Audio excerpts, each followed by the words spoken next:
Saudaraku, maafkan aku tidak bisa membunuh dua kaisar. Aku akan membantumu membunuh wanita bodoh yang memiliki kebencian terdalam terhadapmu. Yao Yuekong tersenyum lega, dan bulan terang dan pedang bundar bulan darah di telapak tangannya terus bergetar, dan pemandangan ini mengejutkan Qin Yichen. Kamu gila? Tanda seru. Pada saat itu, Ke Tiangxuan dan kerumunan juga ingin menghancurkan lubang cacing dan menyeret Demon Yuekong kembali. Kun Yutian bahkan lebih tercengang, melihat ke ujung lubang cacing, dan kemudian ke kekacauan yang sudah mendekati bagian belakang gajah dewa, jatuh ke dalam dilema. Dia melihat ke ujung lubang cacing, tidak mencoba meninggalkan teman-temannya dan melarikan diri, tetapi untuk menangkap Fan Fan Star kembali sebagai sandera. Tapi sekarang, Fan Fan Star memperkirakan bahwa dia telah menemukan geng klan kekaisaran. Dia ingin membantu Demon Yuekong, tetapi tidak satupun dari mereka memiliki Demon Yue yang tidak bisa dihancurkan, dan mereka bahkan tidak memiliki kualifikasi untuk menderita malapetaka ini untuk Demon Yuekong. Kekacauan akan datang, dan itu tidak akan menghentikan aliran turbulensi hanya karena permaisuri menghalanginya.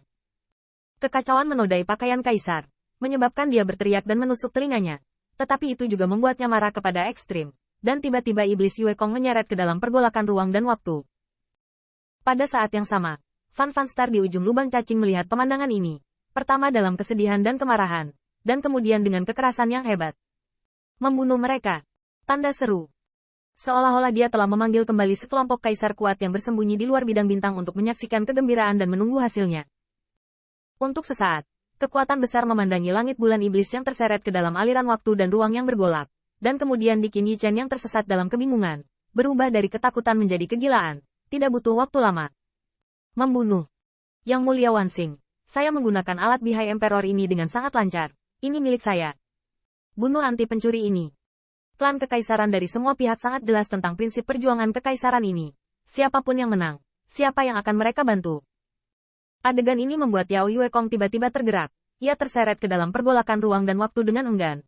Namun pada saat ini, ia melihat sesosok tubuh langsing yang melompat melalui lubang cacing dan melompat ke bawah. Hari ini, tidak ada di antara kalian yang ingin mati kecuali aku. Raungan Qin Yichen ditujukan kepada semua orang di sekitarnya. Metode yang diusulkan olehnya, dan itu memang kreditnya untuk memblokir kaisar ke dalam kekacauan. Tapi itu adalah Ke Tiangxuan dan Kun Yutian yang memblokir semua kaisar, dan iblis Yuekong dan Kun Yutian adalah dewa kaisar. Tidak ada yang membayar kurang darinya. Yao Yuekong menumpahkan darah paling banyak. Dia mungkin tidak secerdas putra Baize. Dia bahkan tidak memiliki ketegasan yang harus dimiliki oleh kaisar masa depan. Tetapi Qin Yichen tahu bahwa dia tidak dapat menggunakan kehidupan saudaranya untuk menyebarkan ketenarannya di pertempuran pertama. Ledakan.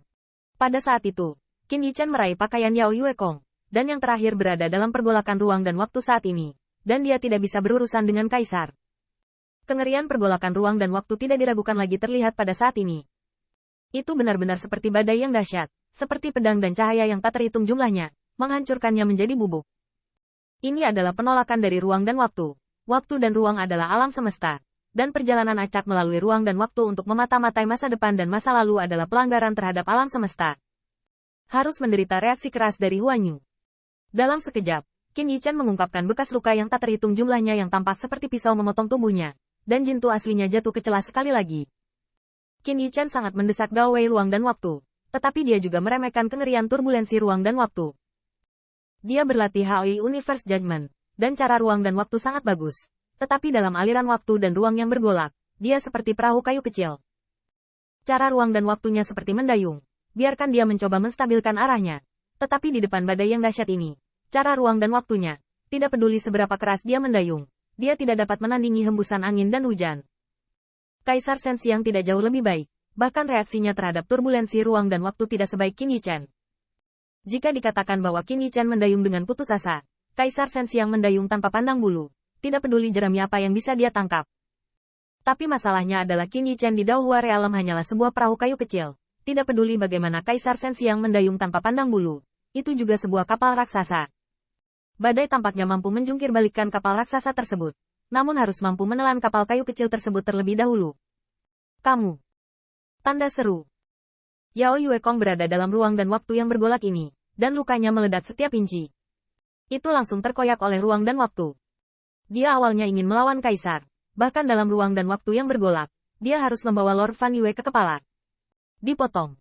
Tapi kedatangan Qin Yichen membuat Yao Yuekong menjadi sangat rumit. Lompatan Qin Yichen barusan persis sama dengan lompatannya untuk yang pertama di Laut Chaos. Tapi, mengapa Anda ingin menindaklanjuti? Yang membuat Yao Yuekong semakin putus asa adalah tidak hanya Qin Yichen, Kaisar Besar, Putri Wenqing, dan Ke Tiangxuan semuanya melompat seperti pangsit. Dengan kekuatan Putri Wenqing, pada saat dia terjebak dalam pergolakan ruang dan waktu, dia hampir dilarikan ke tempat yang tidak diketahui. Waktu dan ruang seperti lautan, tetapi hilang di lautan hanyalah satu sisi langit. Tetapi jika Anda tersesat dalam ruang dan waktu, Qin Yichen ingin melihat Putri Wenqing lagi. Saya tidak tahu berapa banyak masa lalu dan masa depan yang akan datang. Mencari. Untungnya, Kaisar Changman menyingsingkan lengan bajunya dan menempatkan Putri Wenqing di lengan bajunya. Namun, yang pertama sendiri tidak lebih kuat dalam pergolakan ruang dan waktu. Kaisar Besar menggunakan senjata Kaisar Bihai sebagai dayung untuk menangkap kerumunan Ke Tiangxuan. Tetapi segel Kaisar Brahma akan terus-menerus dihancurkan dalam ruang dan waktu yang bergolak. Dan senjata Kaisar Bihai tidak terkecuali. Kemarilah semuanya. Yao Yuekong berteriak dengan marah. Tetapi suara Kaisar tidak terbatas. Sepertinya setelah keluar, dia tidak tahu kemana harus terbang ke langit berbintang, dan tidak tahu bagaimana tampil di masa depan atau masa lalu. Untungnya, Kaisar tidak bodoh. Tetapi Yao Yuekong tiba-tiba melihat ke belakang, dan Mingyu di telapak tangannya tidak lagi harus bertukar posisi dengan Qin Yichen, dan dia menghisap Kaisar di depannya selama rotasi. Masuk ke lenganku. Yao Yuekong meraung marah, dan Kaisar Changman melakukan hal itu.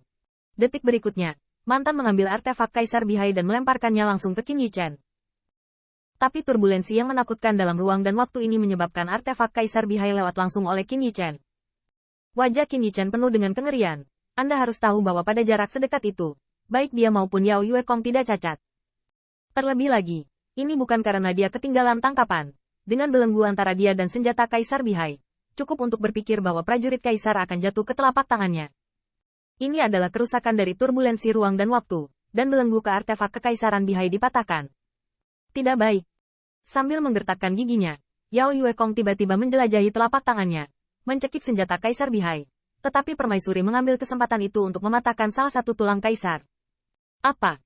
Tulang Kaisar dihancurkan oleh Seng Sheng. Bahkan di Men Yuekong sangat menyakitkan. Tetapi raungan pedihnya yang seharusnya menghancurkan dunia langsung tertelan dalam pergolakan ruang dan waktu, dan tidak dapat didengar sama sekali. Bahkan Yao Yuekong tidak berani membuka mulutnya lebar-lebar. Bahkan jika itu adalah tubuh Kaisar, organ dalamnya pasti tidak sekuat kulit tulang Kaisar.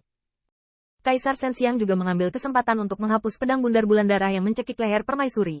Suara Kaisar juga tersapu oleh turbulensi ruang dan waktu segera setelah dia keluar. Tetapi mulutnya berbicara dengan jelas. Bencana sialan akan datang. Entah mati bersama atau kabur sendiri-sendiri.